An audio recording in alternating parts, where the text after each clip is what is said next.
இந்த நாட்டை தேர்வு செய்து உங்களுடைய ஆளுகையின் கீழ் இருக்கின்ற இந்த அபிசீனியாவுக்கு செல்லுங்கள் என்று உங்களை நம்பி அடைக்கலம் கொடுப்பீர்கள் என்கிற ஒரு ஆசையோடு எங்களுடைய தலைவர் நபிகள் நாயகம் ஸல்லல்லாஹு அலைஹி வஸல்லம் இந்த ஊரை தேர்வு செய்து எங்களை இங்கே அனுப்பியிருக்கிறார். அது போகட்டும், உங்களுடைய இறை தூதர் உங்களுக்கு என்ன கொள்கையை சொல்கிறார் என்று கேட்டார் நஜ்ஜாசி. அருமையாக பேசினார். நாங்கள் எல்லாம் ஆரம்ப காலகட்டத்தில் உருவங்களுக்கு மனிதர்கள் படைத்து மனிதர்களே உருவாக்குகிற உருவங்களுக்கு வணக்க வழிபாடு செலுத்தி அல்லாஹ்வுக்கு இணை கற்பித்து வாழ்ந்து கொண்டிருந்தோம். ஆனால் எங்களில் ஒரு மனிதரை அல்லாஹ் தூதராக தேர்வு செய்து இணை வைத்தலிலே இருந்து எங்களை காப்பாற்றி, இறைவனால் படைக்கப்பட்ட பொருள்களை நீங்கள் வணங்காதீர்கள், படைத்த அல்லாஹுவையே நீங்கள் வணங்குங்கள் என்று லா இலாஹா இல்லல்லாஹ், வணக்கத்திற்கு தகுதியானவன் அல்லாஹ் ஒருவனை தவிர யாரும் இல்லை என்கிற ஏகத்துவத்தை எங்களுக்கு போதித்தார். இணை வைத்தலிலே இருந்து, அறியாமையிலே இருந்து, மோசமான ஒரு கடவுள் கொள்கையிலே இருந்து நாங்கள் எல்லாம் மீண்டு உலகையெல்லாம் படைத்து பரிபக்குவப்படுத்தி நம்மை எல்லாம் பாதுகாத்துக் கொண்டிருக்கின்ற அகிலத்தின் அதிபதியாகிய அல்லாஹுவை நாங்கள் வணங்க ஆரம்பித்தோம். இது அவர் சொன்ன முதல் கொள்கை. இரண்டாவது, உறவினர்களை எல்லாம் இரத்த பந்த உறவை எல்லாம் முறித்து குரோதங்களோடு வெறுப்புணர்வோடு வாழ்ந்து கொண்டிருந்த எங்களை எப்படி மாற்றினார் என்றால், உறவினர்களை நேசியுங்கள், அண்டை வீட்டுக்காரர் பசியோடு இருந்தால் நீங்கள் வயிறார உண்ணாதீர்கள், உறவு இரத்த பந்த உறவுகளை முறிக்காதீர்கள், குடும்பத்தினர்களோடு பாசமாக அன்பாக நடங்கள் என்றும் எங்களுக்கு போதித்து சகோதரத்துவத்தை எங்களுடைய உள்ளத்திலே நிலைநாட்டினார் அந்த மாமனிதர். மூன்றாவது, எங்கு பார்த்தாலும் விபச்சாரம், மது, சூது, கொலை, கொள்ளை போன்ற பாதகமான சூழ்நிலையில் நாங்கள் வாழ்ந்து கொண்டிருந்தோம். பெண் பிள்ளை பிறந்தால் ஈவு இரக்கமில்லாமல் உயிரோடு நாங்கள் புதைத்துக் கொண்டிருந்தோம். ஆனால் இந்த மாமனிதர் என்றைக்கு இறை தூதராக தன்னை பிரகடனப்படுத்தினாரோ அப்பொழுது எங்களுக்கு அவர் சொன்ன போதனை, இந்த உயிரோடு பிறக்கின்ற இந்த பெண் குழந்தைகளை கொலை செய்யாதீர்கள், அல்லாஹ்விடத்தில் நிச்சயம் நீங்கள் விசாரிக்கப்படுவீர்கள், பெண் இனம் இந்த பூமியில் வாழப்பட வேண்டும் என்று பெண் இனத்திற்கு வாழ்க்கையை கொடுத்த மாமனிதர் ரசூலுல்லாஹி ஸல்லல்லாஹு அலைஹி வஸல்லம். அது மட்டுமல்ல, அவர் கூறினார், ஏழை எளியவர்களிடத்தில் வலிமையுள்ளவர்கள் ஏழை எளியவர்களுடைய பொருளாதாரத்தை சுரண்டி அழித்துக் கொண்டிருந்தார்கள் மக்காவில். நாங்களும் அந்த காரியத்தில் ஈடுபட்டுக் கொண்டிருந்தோம். ஆனால் என்றைக்கு இந்த இஸ்லாம் எங்களுக்கு வந்ததோ அன்றைக்கு ஏழை எளியவர்களின் மீது இரக்கம் காட்ட ஆரம்பித்தோம். விபச்சாரத்தில் இருந்து ஒதுங்கினோம், மதுபானத்தை தூக்கி வீசினோம் என்றெல்லாம் தீய பழக்க வழக்கத்தில் இருந்து ஒதுங்கி வாழ்ந்த சிறப்பு அம்சங்களை எல்லாம் நஜ்ஜாசி மன்னரிடத்தில் எடுத்து சொல்ல ஆரம்பித்தார். நஜ்ஜாசி மன்னர் கூர்மையாக கவனித்து அந்த மக்களை பார்த்து சொன்னார்கள், இந்த முஸ்லிம்கள் இந்த அபிசீனியாவில் எந்த பயமும் இல்லாமல் என்னுடைய பாதுகாப்பின் கீழ் அவர்கள் இருப்பார்கள், நீங்கள் மக்காவுக்கு சென்று விடலாம் என்று குறைசிகளை உதாசீனம் செய்து குறைசிகளை திரும்ப போக சொல்லிவிட்டாரா? ஒரு கட்டளை பிறப்பித்து விட்டார். குறைசிகள் போவார்களா? அந்த அம்ர் இப்னு ஆஸ் அவர்களும் உடன் வந்த அந்த தோழரும் இருவரும் சேர்ந்து அபிசீனியாவில் மீண்டும் ஒரு நாள் தங்கி நாளைய தினம் மீண்டும் எப்படியாகினும் ஒரு சூழ்ச்சி செய்து மன்னருடைய மனோநிலையை கூட மாற்றுகிற முயற்சியை மேற்கொள்ள வேண்டும் என்று ரகசிய திட்டம் போடுகிறார்கள். சமாதானம் அடைந்த முஸ்லிம்கள் எல்லாம் ஜாபீர் ரலியல்லாஹு அன்ஹு அவர்களுடைய தலைமையில் அபிசீனியாவிலே அன்று இரவு பொழுதை கழித்தார்கள். மறாவது நாள் மீண்டும் உத்தரவு வருகிறது, நஜ்ஜாசி மன்னர் உங்களை அழைக்கிறார் என்று. அதற்கிடையில் என்ன செய்தார்கள் என்றால், நஜ்ஜாசி மன்னரிடத்திலே போய் அமைச்சவர்களுடைய ஆலோசனையின் பேரில் நஜ்ஜாசி மன்னரை இப்படி அவர்கள் கலக்குகிறார்கள்.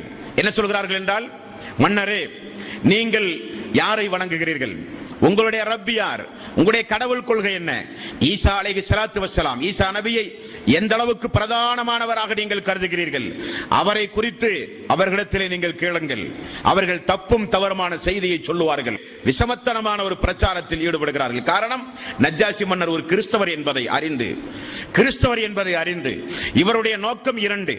ஜாபீர் ஈசாவை அல்லாஹ்வுடைய அடிமை என்று சொன்னால் நஜ்ஜாசி மன்னர் கடுமையாக அவர்களை எதிர்ப்பார்.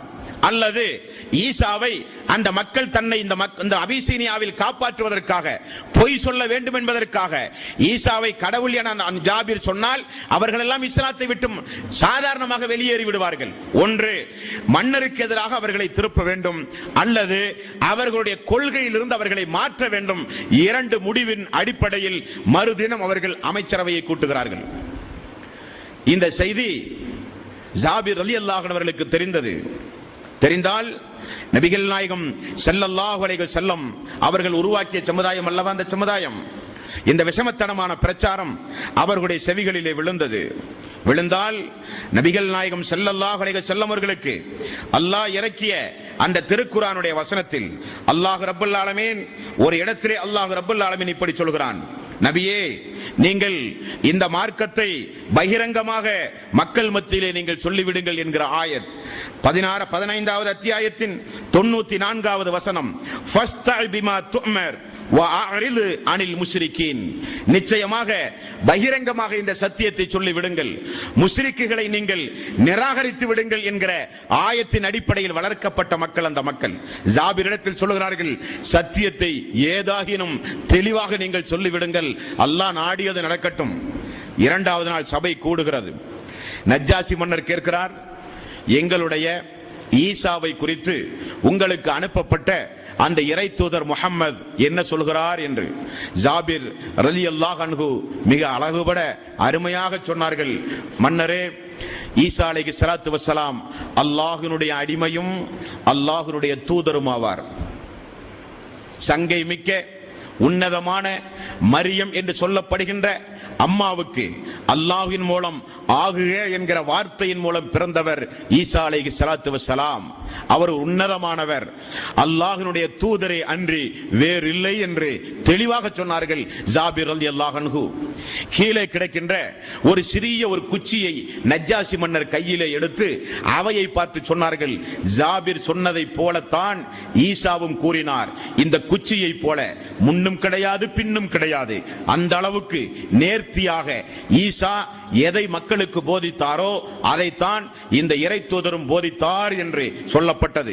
தொடர்ந்து ஜாபிர் ரலியல்லாஹு அன்ஹு அவர்கள் திருமறை குர்ஆனில் சூரத்துல் மரியம் என்கிற அத்தியாயத்தை அருமையாக அந்த சபையிலே ஓதி காண்பித்தார்கள். மரியம் அத்தியாயத்தில் அல்லாஹு தஆலா மரியம் அலைஹிஸ்ஸலாத்து வஸ்ஸலாம் அவர்களுக்கு எப்படி இந்த ஈசாவை பிறக்கச் செய்தான், ஈசா அலைஹிஸ்ஸலாத்து வஸ்ஸலாம் தொட்டிலில் இருந்து கொண்டு எப்படி மக்கள் மத்தியில் பேசி தன்னுடைய மரியம் அலைஹிஸ்ஸலாத்து வஸ்ஸலாம் தன்னுடைய தாயை தூய்மைப்படுத்தினார் என்கிற அற்புதமான வசனங்களை எல்லாம் அந்த மக்கள் மன்றத்தில் அழகுபட மிக தெளிவாக ஓதினார்கள் ஜாபிர் ரலியல்லாஹு அன்ஹு. அபிசீனியா மன்னர் அற்புதமாக சொன்னார், இந்த முஸ்லிம்களுக்கு யாராவது என்னுடைய நாட்டில் என்னுடைய ஆளுகையின் கீழ் வாழுகிற காலமெல்லாம் இந்த முஸ்லிம்களுக்கு யாராவது வார்த்தையாலோ செயலினாலோ ஏதாவது துன்பங்களை விளைவித்தால் அவர்களுக்கு கடுமையான தண்டனை கிடைக்கும் என்று எச்சரித்தார். 10 வருட காலம் அபிசீனியாவில் தங்கி கிறிஸ்தவர்களை எல்லாம் சந்தித்து அதுவரை அவருக்கு தெரிந்த அந்த மார்க்க பிரச்சாரங்களை, சத்தியத்தை, அல்லாஹ்வுடைய வேத வசனங்களை கொண்டு மக்களுக்கு பிரச்சாரம் செய்தார் ஜாபிர் பின் அபி தாலிப். இவருடைய வாழ்க்கையில இருந்து நமக்கு இந்த சம்பவத்தின் மூலம் கிடைக்கக்கூடிய பாடம் என்ன அன்பான சகோதரர்களே? இஸ்லாத்தை ஏற்றுக்கொண்டார், ஊர் விட்டு ஊர் சென்று ஹிஜ்ரத் பயணம் மேற்கொள்கிறார். ஒரு அரசவை கூட்டப்படுகிறது, உங்களுடைய மார்க்கம் என்ன என்று கேட்கப்படுகிறது. எவ்வளவு தெளிவாக, எவ்வளவு நேர்த்தியாக, யாருக்கும் பயப்படாமல் அல்லாஹ் மீது முழு தவக்கல்து வைத்து நடப்பவை நடக்கட்டும் என்று தெளிவாக உணர்ந்து சத்திய பிரச்சாரம் செய்தார்.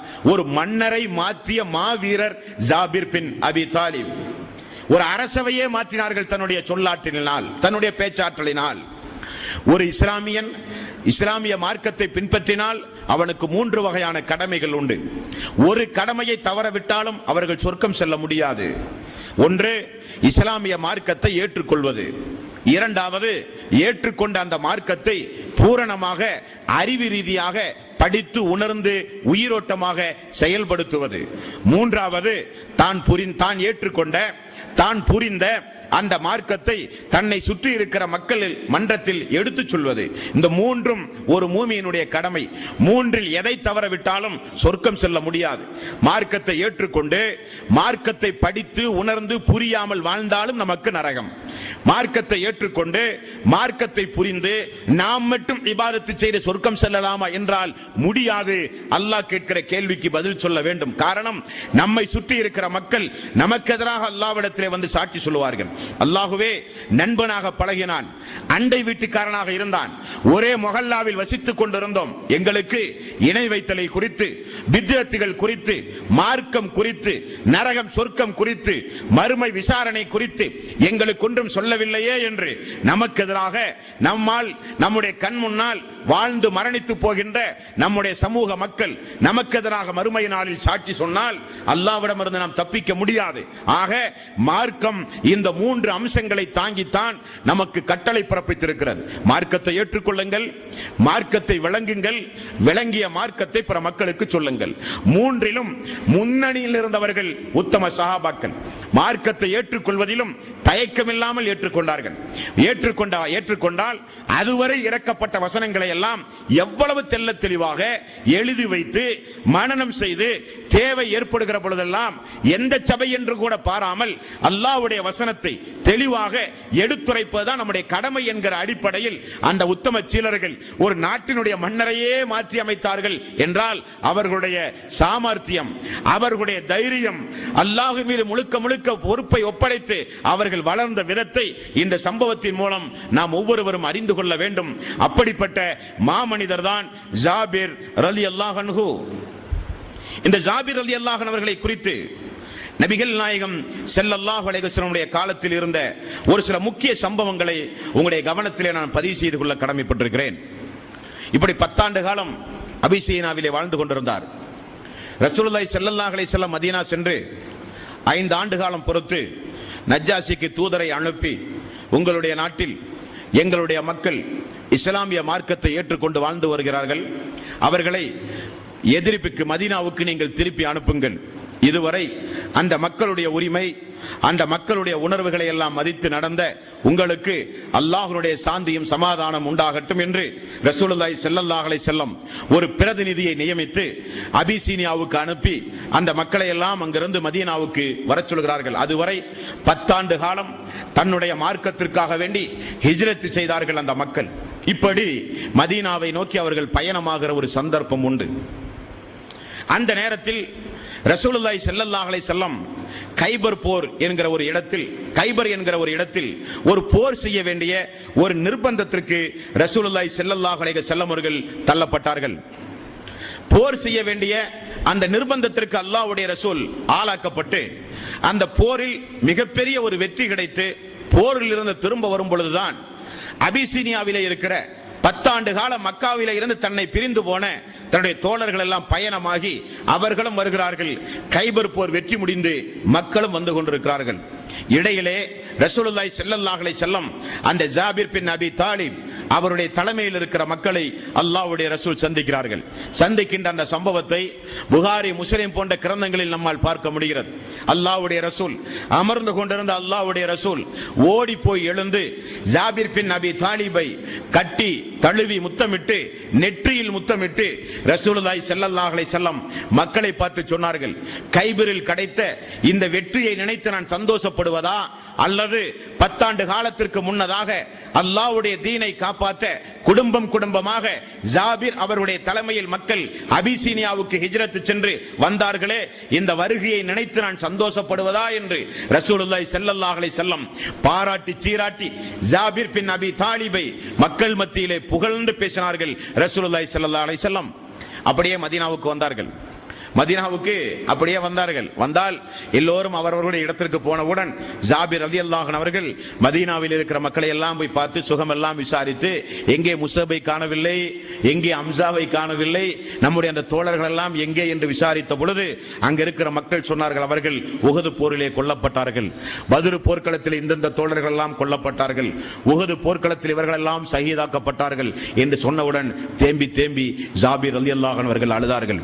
அழுதுவிட்டு அல்லாஹ்வுடைய ரசூலிடத்திலே போய் சொன்னார்கள், யா ரசூலல்லாஹ், அல்லாஹ்விடத்தில் கொடுத்த அந்த வாக்குறுதியை உண்மைப்படுத்தும் முகமாக நம்முடைய தோழர்கள் எல்லாம் ஷஹீதாக்கப்பட்டார்களே யா ரசூலல்லாஹ் என்று சொல்லி, அவருக்கும் ஒரு ஷஹீதாக வேண்டும், ஏதாவது ஒரு போரில் பங்கு பெற்று நாமும் ஷஹீத் என்கிற அந்தஸ்தை அடைய வேண்டும் என்று நேரத்தை எதிர்பார்த்து கொண்டிருந்த ஜாபிர் பின் அபி தாலிப் 10 வருட காலம் மக்காவிலே இருந்து பிரிந்து அபிசீனியாவிலே வாழ்ந்தவர்.